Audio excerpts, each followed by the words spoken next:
क्या आपने कभी सोचा है कि एक गुड़िया जो मासूमियत की पहचान मानी जाती है, अगर वही आपकी मौत का कारण बन जाए तब क्या होगा?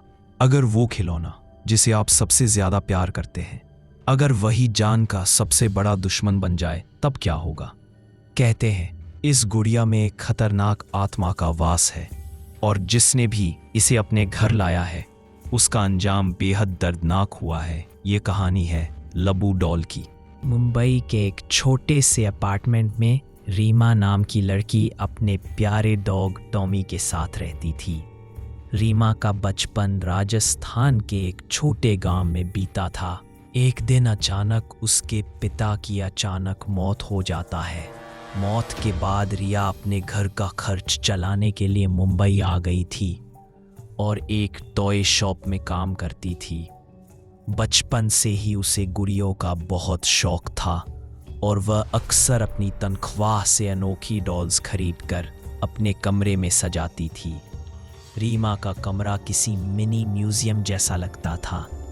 अलग अलग देशों से आई अनगिनत डॉल्स खरीद लेता था और अपने गुड़िया घर अलमारियों में सजा कर रखा करती थी। लेकिन रीमा को सबसे ज्यादा लगाव उन डॉल्स से था जिनमें कोई कहानी छुपी हो। एक दिन उसकी शॉप में एक स्पेशल कलेक्शन आया था जिसका नाम था लब्बू डॉल। इन डॉल्स के आते ही ग्राहकों की भीड़ लग जाती थी। सभी डॉल्स हाथों हाथ बिक गईं, लेकिन उनमें से एक डॉल बेहद अनोखी थी, गोल्डन कलर का। रीमा ने वह डॉल अपने लिए साइड में रख ली। वह बाकी डॉल्स से कहीं ज्यादा जिंदा सी लग रही थी। उस रात जब रीमा डॉल को घर लाई तो उसकी खुशी का ठिकाना नहीं था।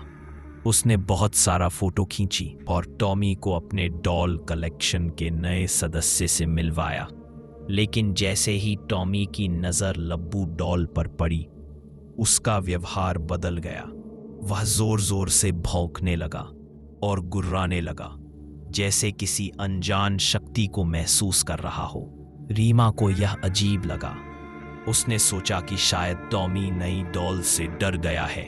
रीमा ने डॉल को अपनी शेल्फ पर रखा और सोने चली गई। टॉमी, जो हमेशा उसके पैरों के पास सोता था, उस रात कमरे से भाग गया। रात के अंधेरे में रीमा को हल्की हंसी सुनाई दी। वह उठकर कमरे में देखने लगी, लेकिन वहां कुछ नहीं था। बस डॉल वहीं मुस्कुरा रही थी। अगले दिन टॉमी वापस आ गया, लेकिन उसका व्यवहार वैसा ही था। जब रीमा घर से निकलने लगी तो टॉमी ने उसकी दुपट्टा खींचकर उसे रोकने की कोशिश किया। रीमा को गुस्सा आया और उसने टॉमी को बाथरूम में बंद कर दिया। टॉय शॉप में उस दिन रीमा का मूड बहुत खराब था। वह एक ग्राहक से उलझ पड़ी और उसका बॉस गुस्से में उसे नौकरी से निकाल देता है। वह हैरान थी, यह उसका स्वभाव नहीं था। घर लौटकर वह थक कर सो गई। रात को उसे एक डरावना सपना आया। एक लाल रंग का सड़ा हुआ जीव जिसके नुकीले नाखून और बड़े बड़े दांत थे, वह रीमा का गला दबाने आया। रीमा चीखते हुए उठी और तब उसने देखा कि लब्बू डॉल उसके बिस्तर पर बैठी थी। वह डर के मारे पुतले की तरह हो गई। तभी टॉमी दौड़कर आया और डॉल को अपने दांतों से फाड़ डाला और रीमा ने राहत की सांस ली और डॉल को डस्टबिन में फेंक दिया। लेकिन सुबह उठने पर उसने अपने हाथों पर अजीब सा निशान दिखने लगे। टॉमी उसी रात गायब था। उसने हर जगह खोजा, लेकिन वह कहीं नहीं मिला। रीमा अपने बाथरूम में जाकर उसने अपना चेहरा देखा और चेहरा में बहुत सारा निशान था। अचानक उसे शीशे में अपने पीछे वही लाल जीव दिखाई दिया। रीमा ने पीछे मुड़कर देखा तो वहां सिर्फ लब्बू डॉल पड़ी थी।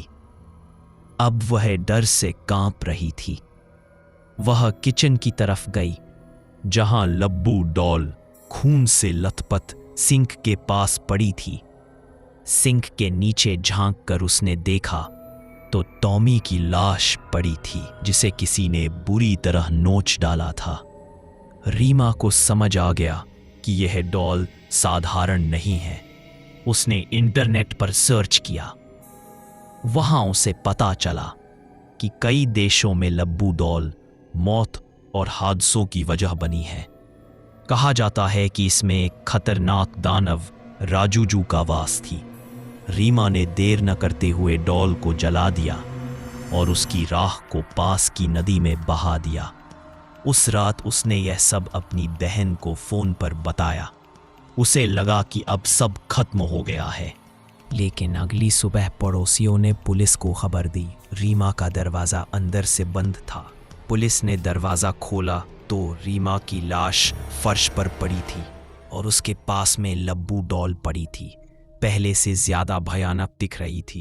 कहा जाता है कि लब्बू डॉल आज भी मौजूद है वहाँ। अगर वीडियो अच्छा लगा होगा तो चैनल को सब्सक्राइब ज़रूर करें और साथ में बेल आइकन को भी दबाएं ताकि आप तक नोटिफिकेशन पहुंच सके।